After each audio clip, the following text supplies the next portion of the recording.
आजकल जो हमारा जीवन चल रहा है, जो कुछ भी हम जी रहे हैं और जैसी समस्याओं का हम सामना कर रहे हैं, उन सारी समस्याओं के बीच ये कहानी बड़े ध्यान से सुनिएगा और फिर आपको पता लगेगा कि बड़ी से बड़ी समस्या का हल हो सकता है। एक बार एक बूढ़ा बैल था, उसका मालिक एक किसान था। तो खेतों से किसान बैल को लेकर आ रहा था। चलते चलते काफी देर हो गई थी। किसान थोड़ा थक गया था, बैल भी थका हुआ था क्योंकि बूढ़ा था। आगे जाकर के अचानक से जो बैल है वो एक कुएं में गिर गया। अब कुएं में जब बैल गिर गया तो किसान बड़ा परेशान हुआ, निकाले कैसे।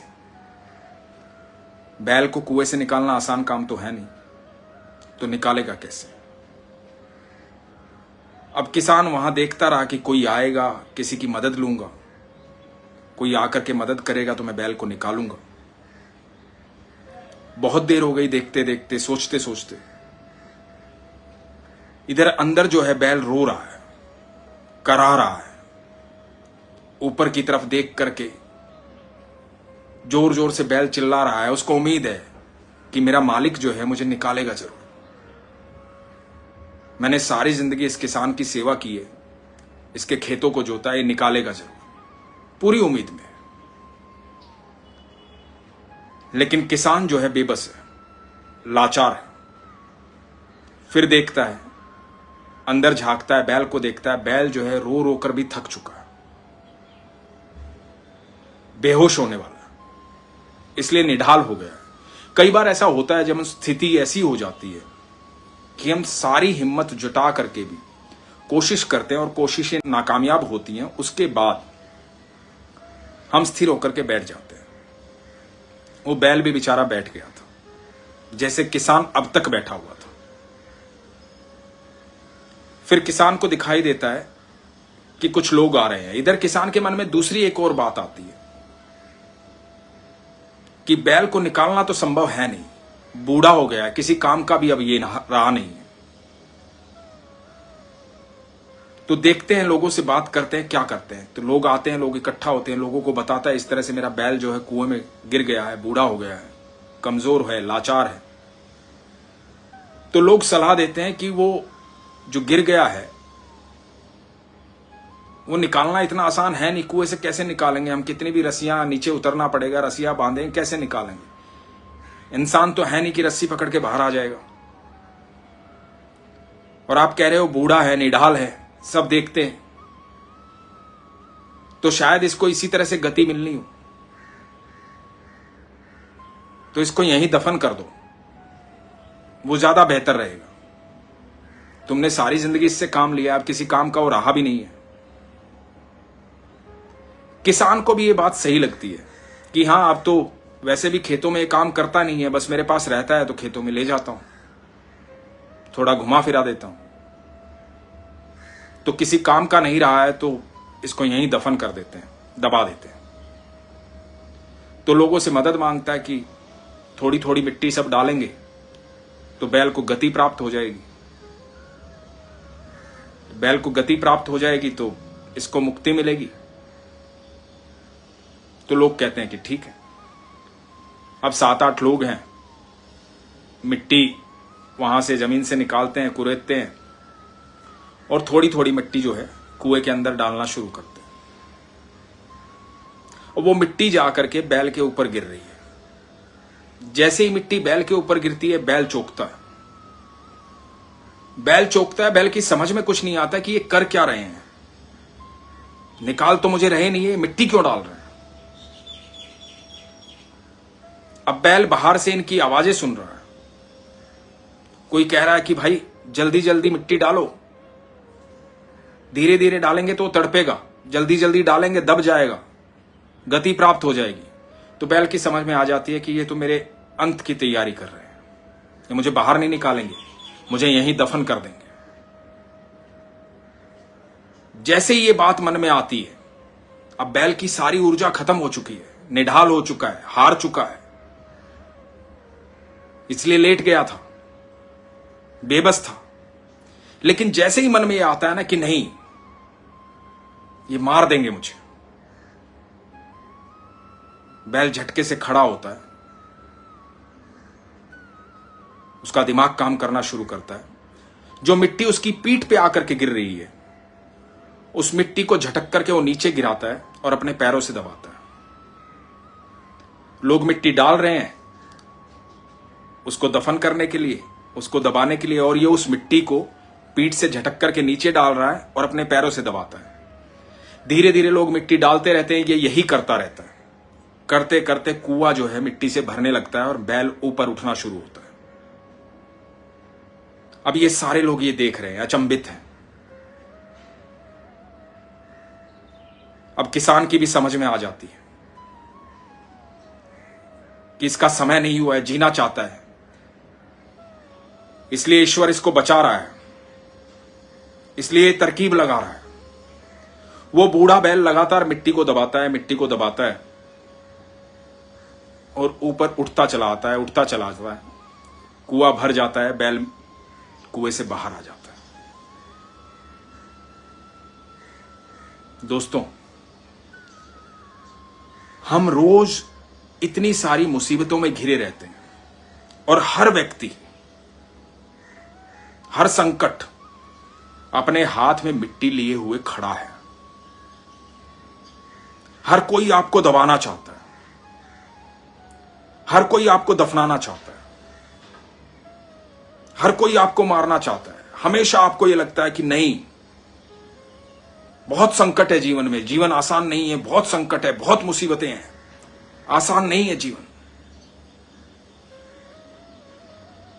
आप स्थिर हो जाते हैं, निढाल हो जाते हैं। उस समय आपको ऐसी ऊर्जा की आवश्यकता होती है जो ऊर्जा उन सारी मुसीबतों में लड़ने में आपकी सहायता करती है। वो ऊर्जा होती है विश्वास की। वो खुद से जागृत नहीं होती, वो स्वयं के भीतर होती है, लेकिन जागृत होती है वहां से।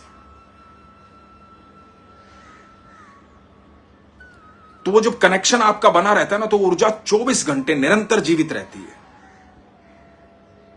फिर आपकी उस ऊर्जा को कभी कोई दबा नहीं सकता, कोई आपको निढाल नहीं कर सकता। मुसीबत कितनी भी बड़ी आ जाए, आप स्थिर नहीं हो सकते। आप उस बैल की तरह बैठोगे नहीं। उसको तो जागने में समय लगा, बैल को जागने में समय लगा। जब मुसीबत बिल्कुल सर पर आ गई, जब दफनाया जाना था, उसको तो समय लगा। लेकिन आप निरंतर, कंटिन्यूअस, लगातार ईश्वर की ऊर्जा के साथ मिले रहते हैं ना, तो आप हर समय जागे रहते हैं। लोग तो ऐसे ही मिट्टी लेकर के खड़े हैं आपको दबाने के लिए। आपकी मुसीबतें ऐसे ही खड़ी हैं, आप कुएं में ही हैं। लेकिन इस कुएं से बाहर आना चाहते हो, इस मुसीबत से बाहर आना चाहते हो, तो उस ऊर्जा से, उस विश्वास से बंधे रहो। आप जान लो कि आपकी पीठ पर रोज मिट्टी गिर रही है, आपको कैसे उसका इस्तेमाल करना है, कैसे उसे नीचे झटकना, कैसे अपने पैरों के नीचे रोन देना है और कैसे ऊपर उठ के आ जाना है।